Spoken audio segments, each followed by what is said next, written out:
You ever get that really awkward, uncomfortable kind of sensation when you've been at a gathering that's all adults, but then somebody uses like little baby words like boo boo or no no or tushy or something like that? Now imagine that happening about really serious topics that are important to be honest about.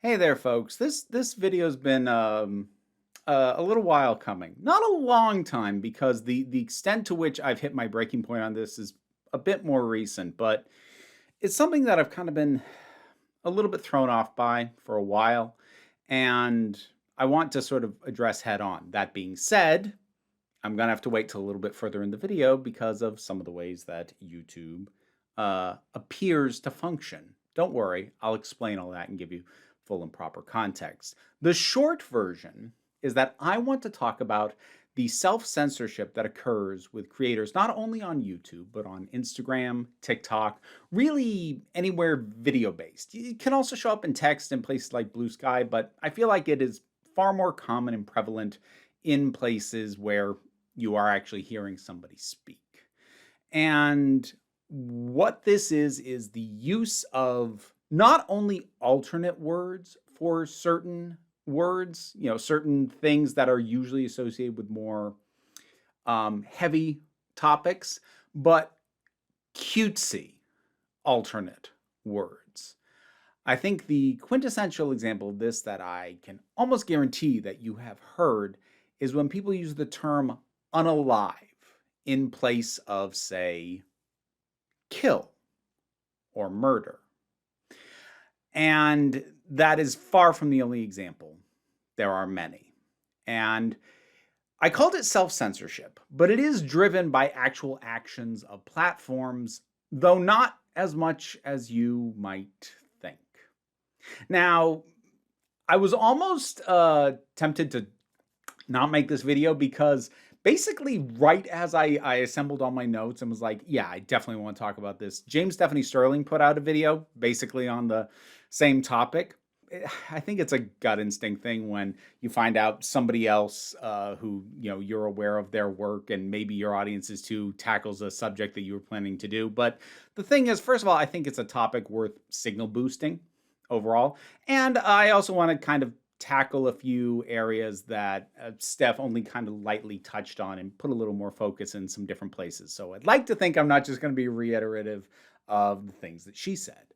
But in any case, this sort of self-censoring that we get and the extent of it, it's really gotten bad. And I'm not going to say that there was never a use for it, but a lot of that, again, ties back to the platforms and also a certain amount of superstition among creators. Well, I gave you one example early on. I want to give a few more. Now, be aware that while I am going to be using some words that are frequently not said on platforms like YouTube or Instagram or TikTok or others like those, I am not actually going to be delving into the subject matter these describe. So I have opted to not put a trigger warning front and center because I'm actually not discussing the topics that these words refer to. However, if you do find the words themselves troubling, then yes, be aware I am going to be using some words that are used to describe unpleasant things, sometimes violent things or things of a sexual nature. So that's, I'm going to call it less a trigger warning and more of a just so you're aware. I'm going to kind of address the issue of the idea that things are about being triggered in relation to this in a little bit. But let's talk about some other examples. We've talked about Unalive. Some other ones that I've seen rather commonly include words like smexual, usually seen in association with smexual assault. I have seen either grape or rake or the associated emojis for either of these used in place of the word rape. I have seen PDF file user or Pedialyte drinker used in place of pedophile. I have seen schmatzi or Yahtzee used in place of Nazi. And I've heard the near complete and total avoidance of words like Holocaust or genocide. If they're referred to at all, it's as a mass unaliving. The one that really kind of broke me, though, and I'm actually going to use a clip. And before I show this clip, I want to point out, I'm not 100% certain that the channel that I'm going to pull this clip from is the originator of the image. I know they're not the originator of the phrase. I don't know if the clip that they use to demonstrate and even avoid saying the substitution phrase that they use is their own creation or somebody else's.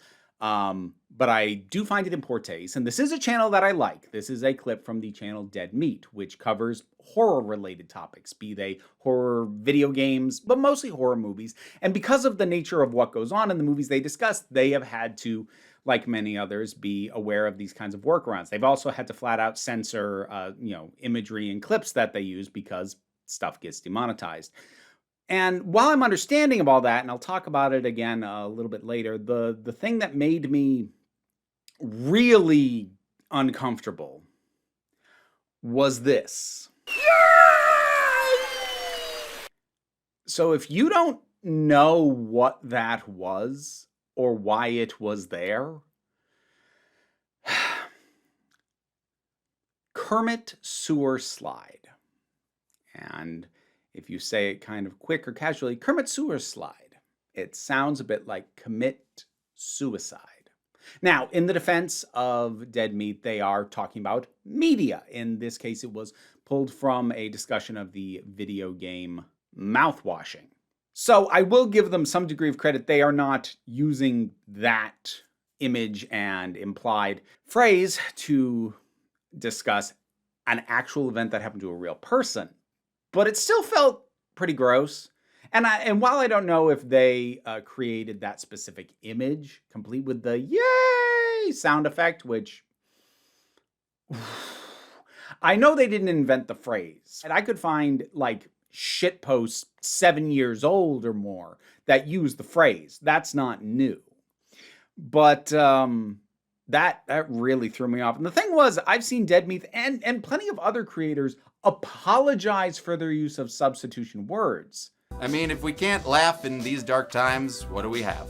Well, that brings us to a topic that I think is well exemplified by a clip that I've used before, so let's see it. If you know it's bad, why are you doing it? The thing is, there is a reason, although it may not be a good reason, or at least it may not be a reason to keep doing this. So the primary reason is monetary, because use of these words plainly, as opposed to euphemisms or visual signifiers or other workarounds, it endangers the output of creators. Now, at the far end, you can get your stuff not flatly demonetized usually.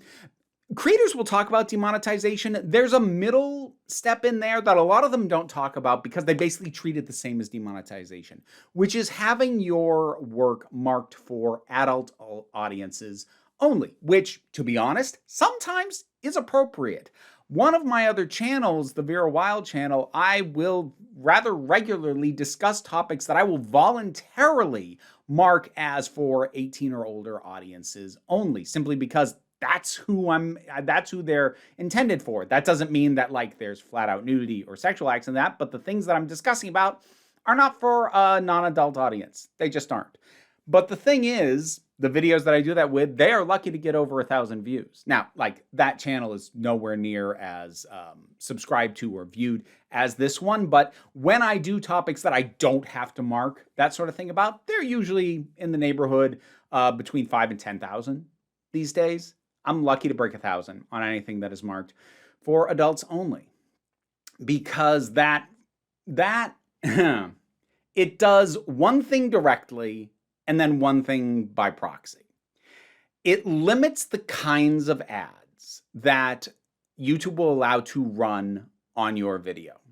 And that's relevant because we got to go back to 2018 and the so-called adpocalypse. If you're not familiar with this, that was a year where a number of scandals involving large, YouTubers, high-profile YouTubers, kind of all happened at once. I think for many people, the big one that really tipped over was the thing with Logan Paul and a vlog that he took, which involved showing the body of someone who had committed suicide. And YouTube freaked out because advertisers freaked out. Because up to that point, there wasn't a lot in place to ensure that advertisers weren't having their ads run on stuff they did not want their brand associated with at all. Because with YouTube, it's not like television where you are buying ad slots specifically because this is a beloved show. So like traditional TV ads, the advertisers knew exactly what their ads were going to run on because they had to pay to run on that specific show. Really popular shows have really expensive ad buys. The Super Bowl is kind of the big remaining thing as far as that goes.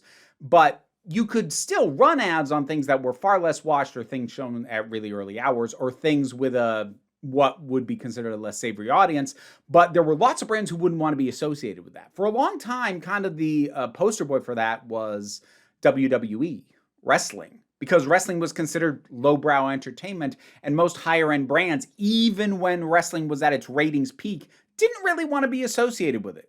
So even when they were putting in great viewer ratings, they often had a hard time getting decent sponsors or ads to run. And so they couldn't charge as much as they probably should have been able to for how many eyes were on that thing, because the ones who could afford to pay a lot didn't want to play. And with YouTube, you don't really get to pick exactly what your ad runs on. You can certainly pick what type of thing you want your ad to run on. I've talked about that before when I've discussed the issue of conservative groups running ads on pro-LGBTQIA+ videos, because that is something that they can go out of their way to do, and they do. But again, I've talked about that elsewhere. But actually picking a specific video, I mean, it's not practical even if they wanted to do it. There's too much stuff on here. Like, neither the people who are wanting their ads placed nor YouTube itself has the manpower to actually manually review all this stuff. So it's all automated. And prior to 2018, there really was no real guardrails in place to ensure that ads were not being run on videos that those advertisers felt would harm their brand if people saw their ad run on it. And so in 2018, we had what was called the adpocalypse, where basically everyone on YouTube started making less money on a per view basis because the rules around advertising and monetization all got changed massively. And one of the things that resulted from that was things being marked 18+, which would mean you had limited monetization. And that's the thing that happens directly. The thing that happens indirectly that I alluded to is that when you are marked for limited monetization, you are massively deprioritized in the algorithm. Because in theory, what should happen is if you mark something for 18+, that it will eliminate any audience that the algorithm says either isn't that age, which theoretically they're supposed to be on kids' YouTube, but we're not going to deal with that right now, or don't want that kind of material. But rather than do that, it just deprioritizes it in the algorithm altogether. And the reason it does that is because YouTube gets a cut of your ads. If fewer or less profitable ads are what is running on your video, they're gonna deprioritize it in the algorithm. They don't really want people to see your stuff. They want them to see something that can run full proper ads that they get more money for, get a better cut of. And make no mistake, the use of some of these words that I've talked about will absolutely get you deprioritized in the algorithm, even if you don't get marked as for adult audiences. I kind of inadvertently ended up testing that with a short that I put out a little while back, basically addressing this in a much shorter form. Now that short, where I did flat out say, here's a list of words that I keep hearing, stop saying them, use the actual words, which I then proceeded to do, that video has had a really interesting trajectory. Now, as far as shorts uploads go, anything that hasn't broken 10,000 is really rare. That one at my time of recording is a little over 5. And yet, despite that, it has very high engagement. way more likes and way more comments than videos with 2, 3, 4 times as many views. So what should normally happen is that degree of engagement should push it further in the algorithm because it means, oh, people are really into this. We should make sure more people see it. But the views are the lowest that I've had on a short in months, despite such high engagement on comments and the like button, which means it's being suppressed. That I can look at and go, that there's really not any other reasonable explanation for that, because by the interaction levels, that should have a lot more views. But it was suppressed first, and the interactions happen from people who, have alerts for when I have stuff released or, are actually subscribed and so forth. But it was never pushed out to the larger audience, deliberately so. And there's a very good chance that might happen to this video too. I have no idea how far this is going to go. And don't misunderstand me. If it gets some traction and it gets some views and it gets some distance, it's not going to disprove anything that I'm saying. But it will be reflective of the complicated aspects of this, because it's not as straightforward as you use these words and we deprioritize you. We don't push you out to the greater audience. We limit your monetization. It's not that straightforward, because YouTube, TikTok, Instagram, any of these places, they don't send out a list of words that you can't use.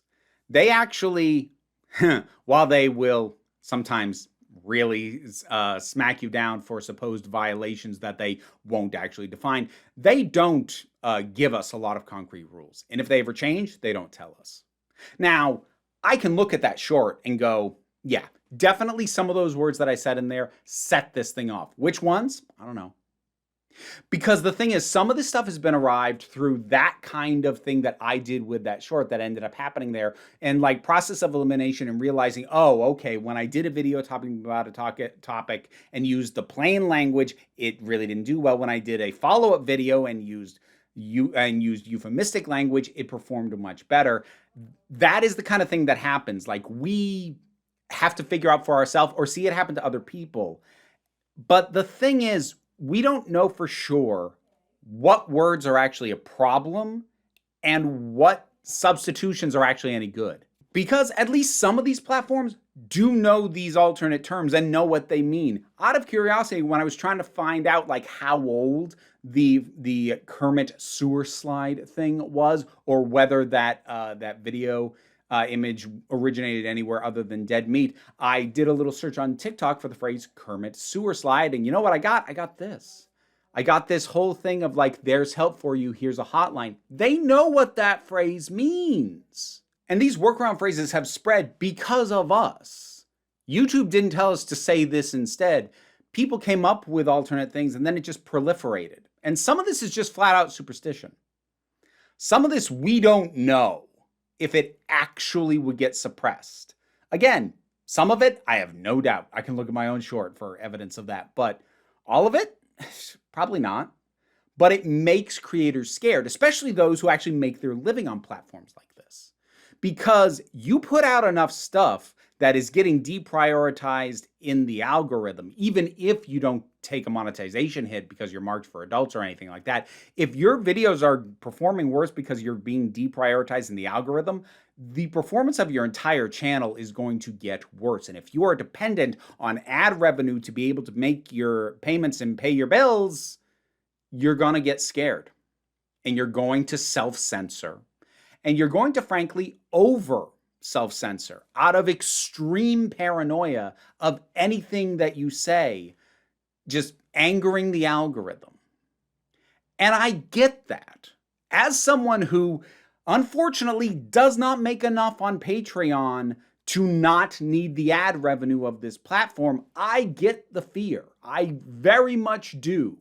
I understand it. And I don't think people are bad for wanting to find a way to preserve their means of making a living and to not jeopardize it. But again, it has gotten so widespread to the point that we cannot discuss actual things that matter. By and large, these are not censorings or deprioritizings in the algorithm of the thing being discussed, only of the words. The reason being that this has to be checked by bots. Again, there's way too much content. There is not enough manpower to actually manually check what people are saying. So they set up bots to listen for these words or to pick them up in subtitles, which is one of the reasons why you will sometimes see people who get their videos captioned. I see this most on TikTok, where they might say the word, but in the captioning, they'll put like a replacement emoji for one of the replacement words.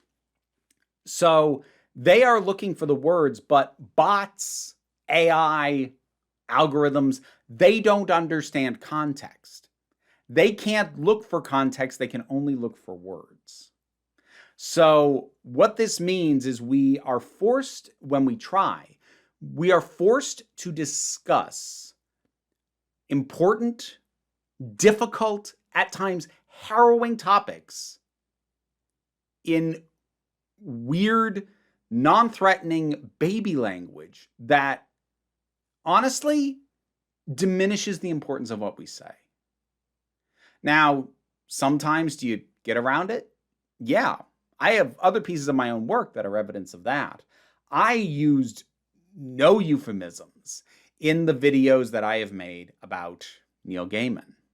I said everything pretty plainly, and I have never really made a habit of using those substitute words, but I also haven't heavily discussed too many of the things where I would need to.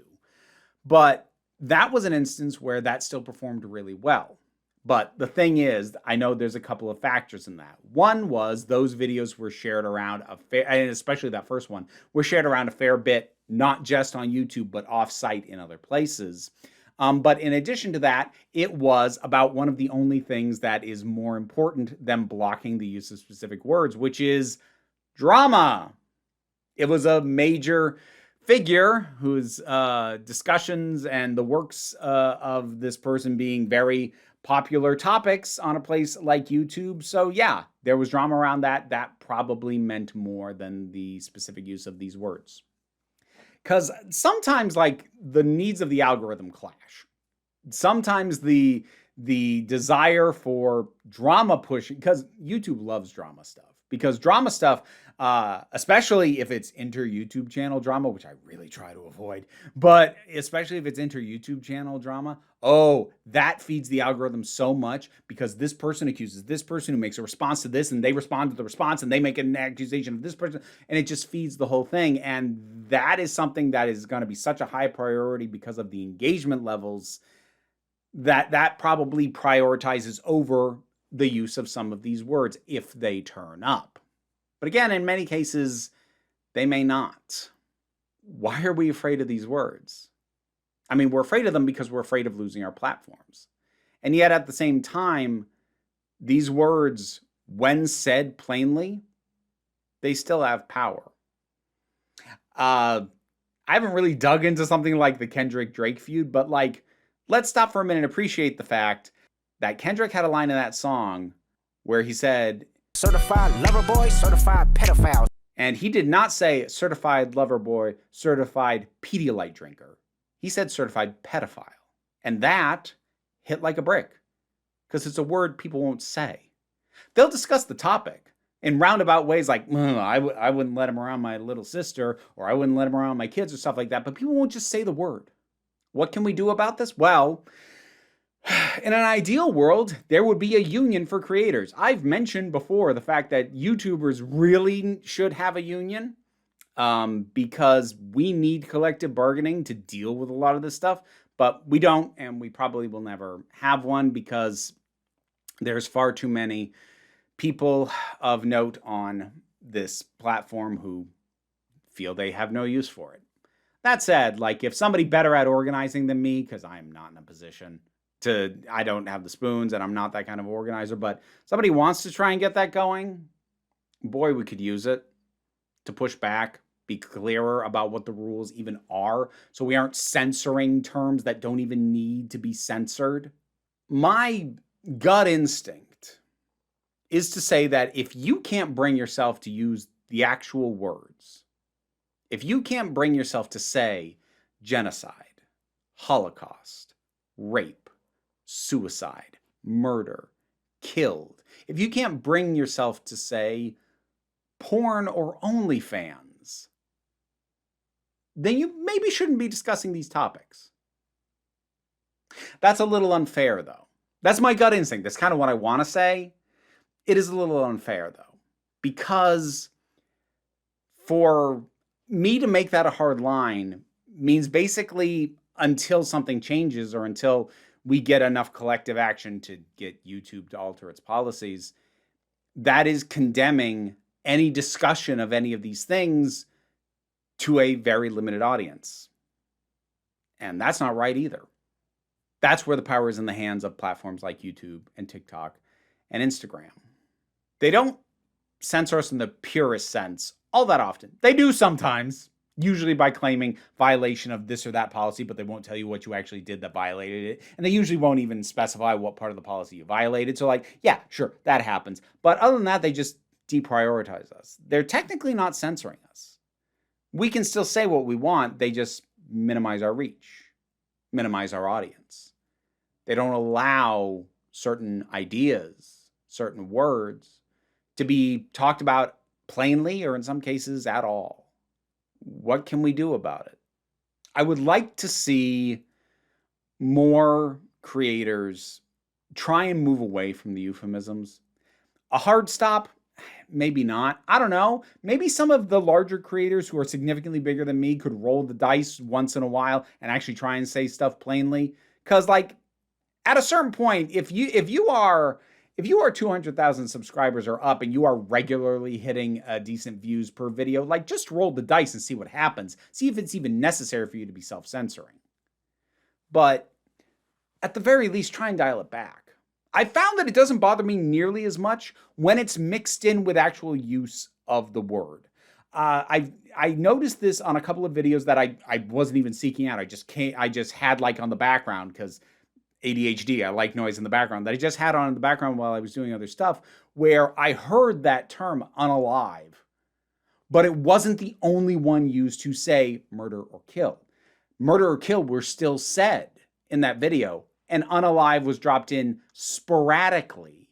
And I don't even think it's a form of self-censorship. I think because the video itself was overall lighthearted, it was about tropes, not about actual death, that I felt like a lighthearted drop once in a while kind of fit the tone of the overall thing. So I personally, at least, don't need you to stop dead. But we need to start backing off. Use the real words at least once.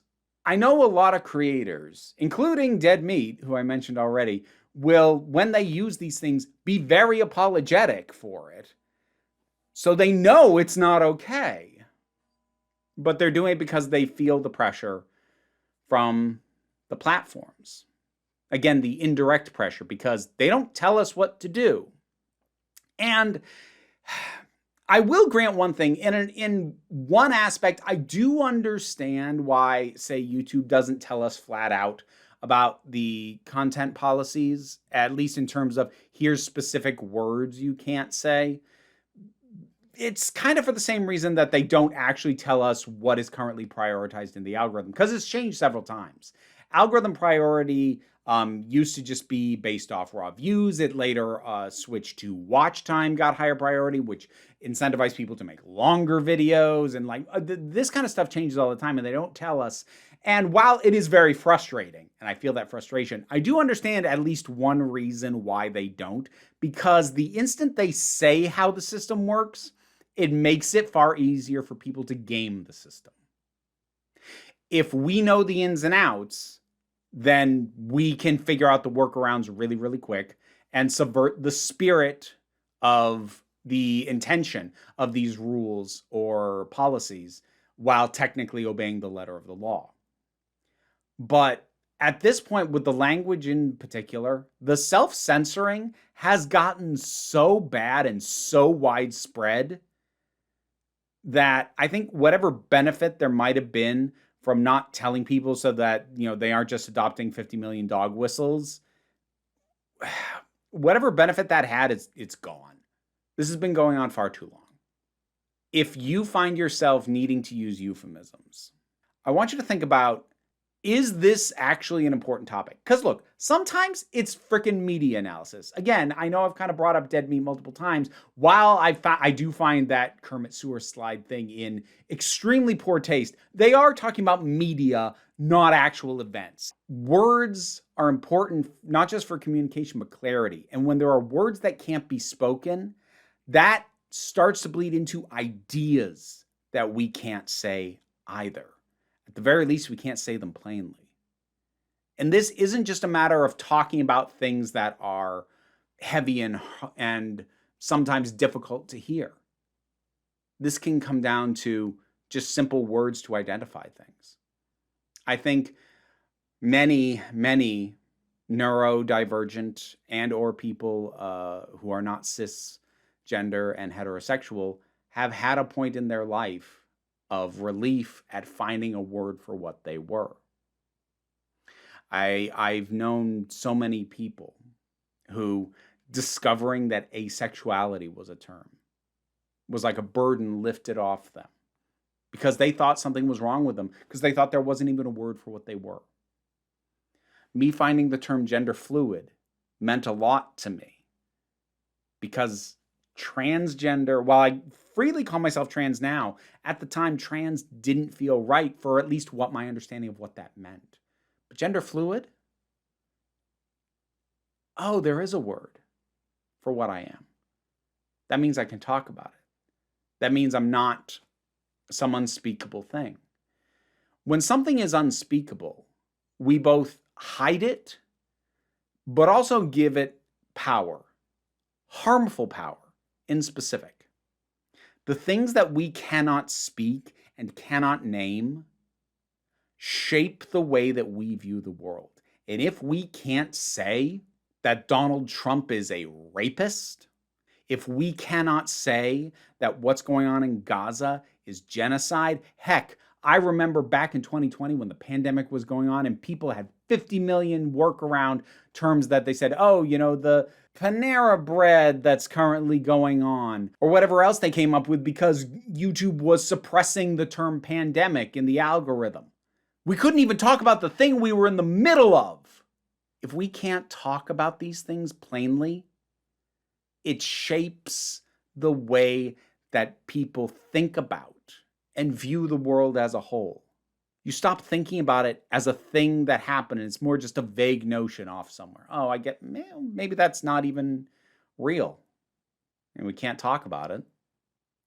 Is that actually something to worry about? Yes. Suppression of words leads to suppression of topics. And even people who find the workarounds when they are these cutesy, disarming things, they remove the weight. And I said I'd come back to this. No, it's not about triggering. This is not an extension of concerns about triggering language or snowflakes who can't hear certain words. Trigger warnings are rarely about words. I would say the major exception is when it comes to slurs. Yeah, that is something worth issuing a trigger warning over because people who have been subject to those slurs, sometimes hearing them can dredge stuff up. But also be aware of what a trigger warning is, which is just a heads up. A trigger warning is not, we will never say this. A trigger warning is, hey, be aware, we're going to talk about this, and if that is something that you are not in a position where you feel comfortable dealing with it, or you have baggage that makes this something where you don't feel it's a safe topic for you to tackle right now, this is your chance to bail out, no harm done.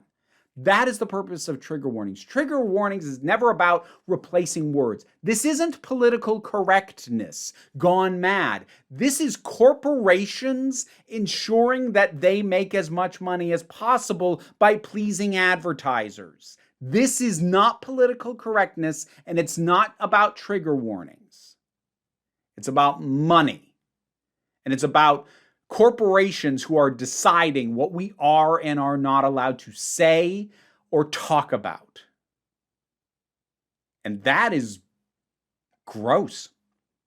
Now, I know some people find these words unpleasant to hear, but not to be an insensitive jackass about it, but the topics are also unpleasant. If you're more concerned about the terms than you are about the substance behind them, then your priorities are a little concerning to me. These aren't swear words. These aren't crass words. These aren't rude words, but we're starting to treat them like they are. They're honest words. And if we're going to talk about the things that would require us to use these words, we should be honest about those things. At the very least, can we stop trying to be cute with it? In his most recent video, Todd in the Shadows had to discuss the topic of a musician who took his own life. And he didn't use the word suicide. He said this. After a search of a couple days, it was discovered that he'd flown to Hawaii, and he ended it all. He avoided the word, but it still carries weight. You still get exactly what is going on behind it. You still get the sadness. It's not cutesified, and there's no yay linked to it. At the very least, stop trying to be cute. I don't have a solution. I don't have a next step. But I want more people to recognize the problem, and I want more people to work on not contributing to it. So there you go. What are your thoughts on any of this? Whatever they might be, drop something down in the comments and let's talk about it. Patreon pays my bills and enables me to do this as my living. Even if you can't help me out that way, like, share, and subscribe. Those all help as well. Don't worry too much about it, though. What I really want you to remember, in the simplest words that I mean sincerely, is that you are beautiful, you are valid, and you are loved. You are the council, and I am just running the meetings. And until next time, this council is adjourned. And now to thank my highest supporting patrons: Robin Moore, Jared Boyce, Zubin Lupfula, Auntie Kate 808, Mira G, Angry Casperl, Dave Hall, Movie Turtle, Oliver B, Sean Miller, Welsh Wrestling Geeks, Melissa Pedersen, Mary Mello, Becky Sparks, Loki Eris, Tracy Scrabbit, Pal Barabajoggle, and Sir Didymus is my favorite. Don't worry, the rats are all fine, but my rat wrangler is not here right now, and I thought we could have Archie say hi. Or not.